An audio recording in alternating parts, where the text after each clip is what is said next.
Channel सकून वास्ते प्रणाम। आप लोग सपोर्ट करिए दोस्तों, हमारे वीडियो के ढेर देखिए, अच्छा अच्छा वीडियो लगाएगा।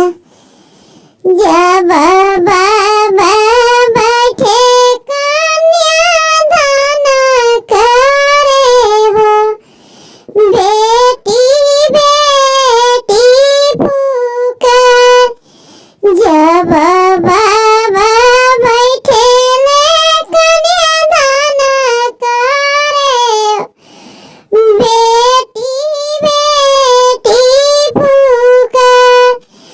बेटी बेटी पुकार। जब बेटी बैठेली सजन ओरिया हो, बेटी भइली पार। जब बेटी बैठेली सजन ओरिया हो, बेटी भइली पार। जब